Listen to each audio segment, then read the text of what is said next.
How's it going, guys? It's been a while since I've made a video, and I'm making this one to go into why I haven't made a video in a while.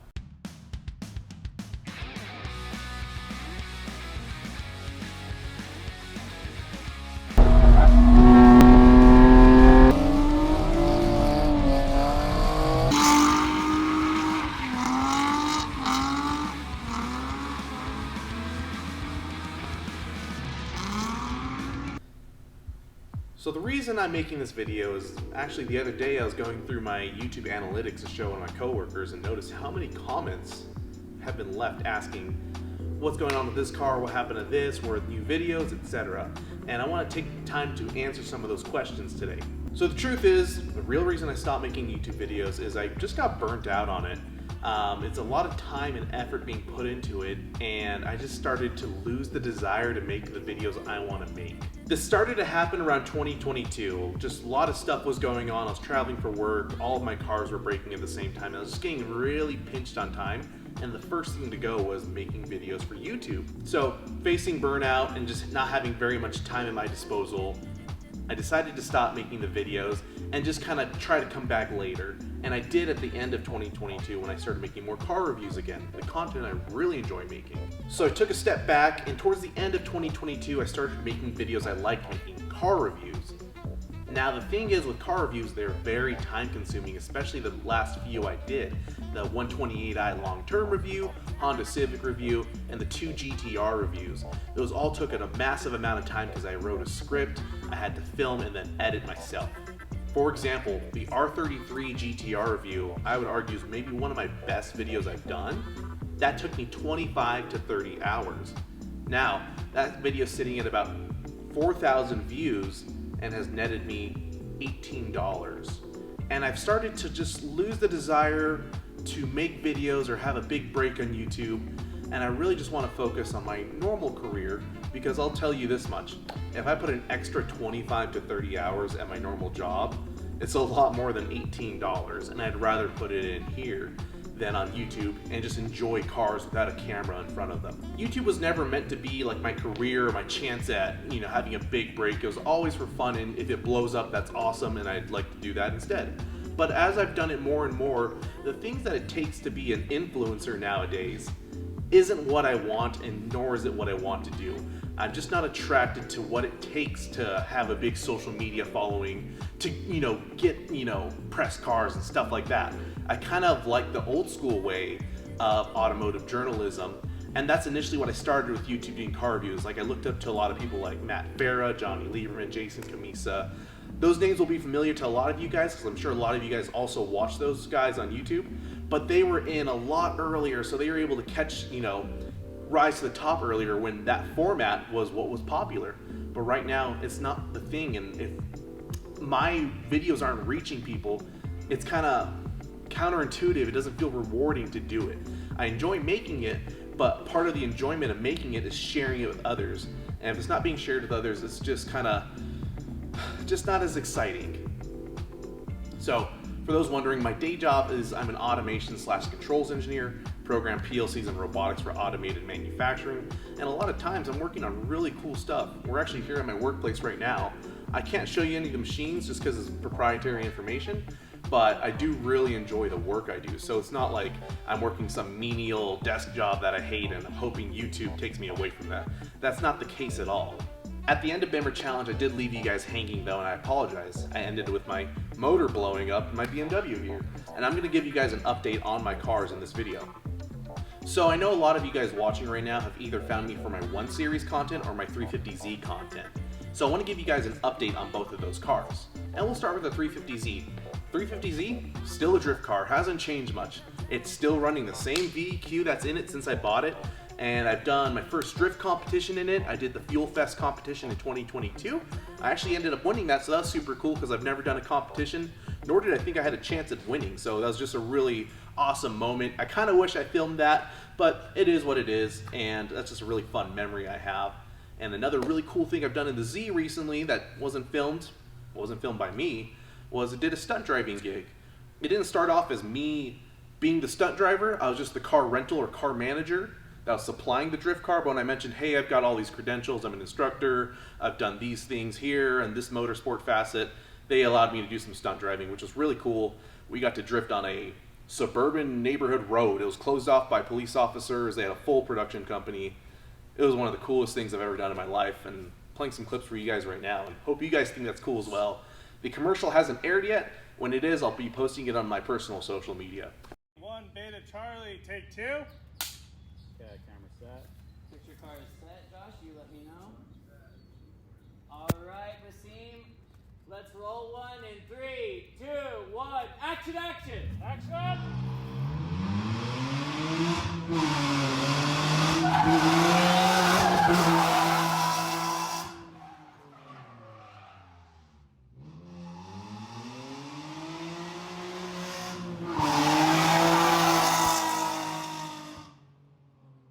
Now, the 128i has done a lot in the last couple years. As you guys know, last year I blew a motor in this car. This guy finally let go at 110,000 miles. Now, this car has been autocrossed religiously since 4,000 miles with some track days sprinkled in, right? I bought this car at 64,000 miles, and not only did I autocross it, but I started doing more track days in it. So this thing has been through the ringer. So honestly, when that motor blew, it didn't owe me anything. It was impressive that it had that much seat time on it. Pulled the motor out, put a new one in. Honestly, it wasn't difficult at all. It took me about 7 hours to get the engine out first try, and that was with me with a label maker, making labels in every harness, labeling every single thing, and taking photos of everything. And it went together really smooth. It was actually plopped right in first try and fired up first try with no check engine lights, and all dandy. It's like not a scary German car, honestly, like people tell you on the internet, your German car, this and that. This thing is great. Everything makes sense. Everything's logical. No regrets on buying this car. So what we discovered though was cylinder 5 or 6 left the chat. I think it was actually 5, but 6 was like, the bearing was scored so bad. I think 5 was just the one to like snap first. And cylinders 1 through 4 on the rod bearings look pretty good. What that tells me is I oil starve the car, because if I oil, we're going around corners and we're getting a lot of G-force and the oil sump goes dry, 6 and 5 are going to be the first ones to go because they'll go dry first. I do remember going a lot faster through turn 2 on the outer loop of UMC just because I was running those Bridgestones. I either was just, placebo effect, thought I could go faster, or the car actually had more grip in it. I don't know right now. I want to assume the car had more grip in it because my speedometer reading was a lot higher than normal.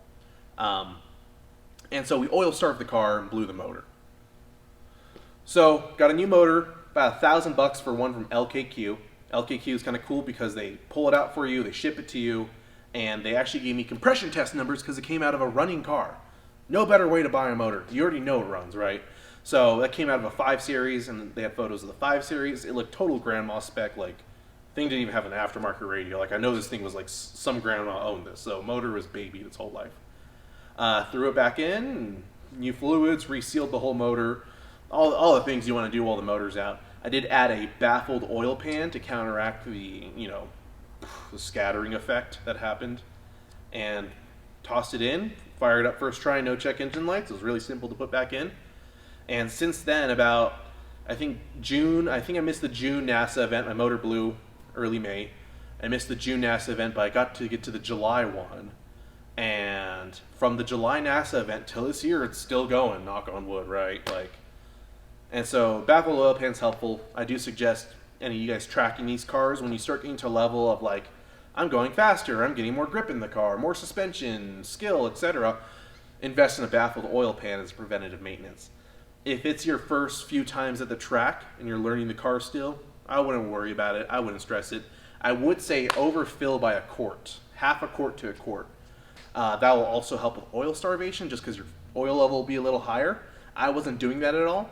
Now I do baffled oil pan, and I've been putting a half a quart in, because when I put a full quart in, I burn a little oil for the first few sessions, and then it stops. So half a quart's kind of been my happy number. If you have a catch can with a drain back, go full quart.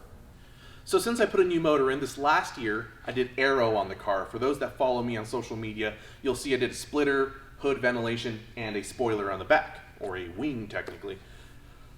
The reason I did that was NASA National Championships came to Utah this year, 2024. And I said, well, if I'm going to compete in that, I'm going to give it my best shot. And some of the points I had on the table to modify the car for NASA TT5 was aero. So I went ahead and did all the aero parts. I made a splitter myself and bracket and all that stuff. And my friend Tyler Mikesell, Stigma Fab, did the wing. And he's a great fabricator, and I have a massive respect for fabricators, because when I tried doing the splitter myself, it was an ugly mess. And it just took so long to do to finally get it right. So massive respect and props to any guys that fabricate and do that for a living. Also, if anyone wants a wing for a 128i, Tyler can build you one just like I had on my car. That's TT5 legal. I'm going to put his info right here, Stigma Fabrication, Stigma Fab on Instagram. Go ahead and message him and he'll help you out. So to update, the aero made a noticeable improvement. I shaved about 1 to 2 seconds every lap, depending on the layout we were on at UMC.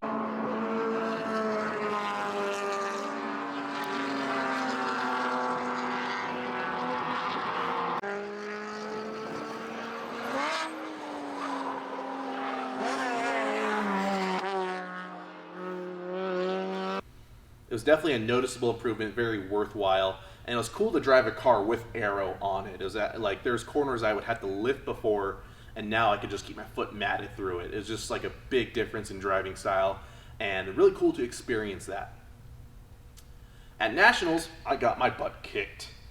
Now, truth be told, majority of my competitors were in fully prepped race cars that are stripped and caged and just dedicated for this, and truth be told, like, this is still a street car. I drove this to work Monday after Nationals, so I kind of beat myself up. I ended up 6 out of 11th, the whole thing, but it was still a really cool experience. I actually learned quite a bit, both driving-wise, car setup-wise. I learned so much, and I think that was one of the most valuable resources I could take from that, and I just had a great weekend with my buddies, so always fun doing that.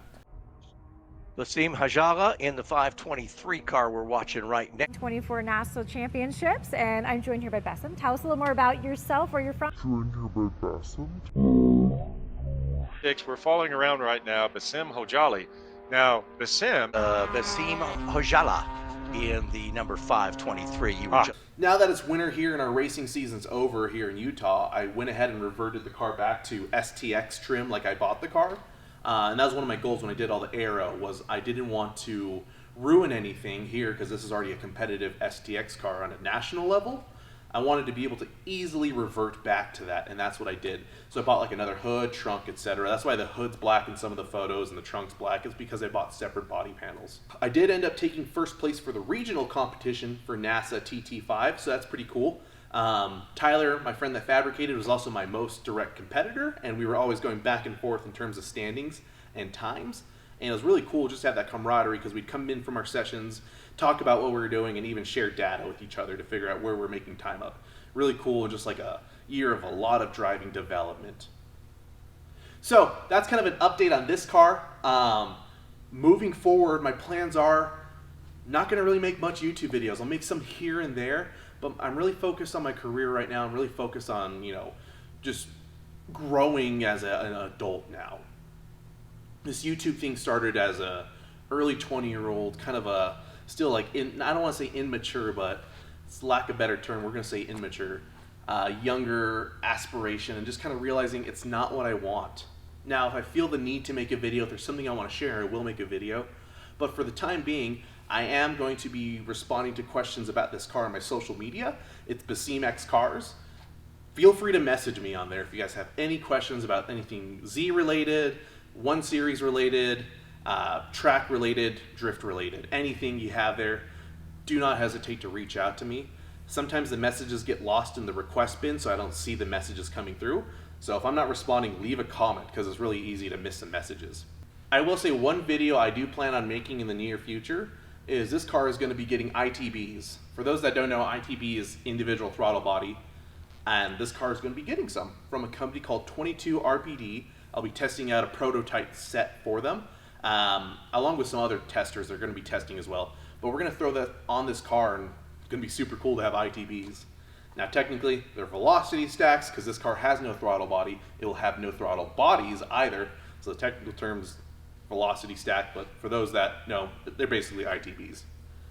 So, with that said, that's kind of on the plate for the future, and that kind of explains why I haven't been making videos. So with that said, that kind of gives you guys a forecast of my plans moving forward for this car, and my plans moving forward just in life, and just don't really plan on making many videos unless I really feel the desire to share something with you guys. I still share stuff on my Instagram, so if any of you guys are interested in just seeing changes or stuff going on with this car, my drift car, you guys are more than welcome to come message and ask questions. I have no problem with that.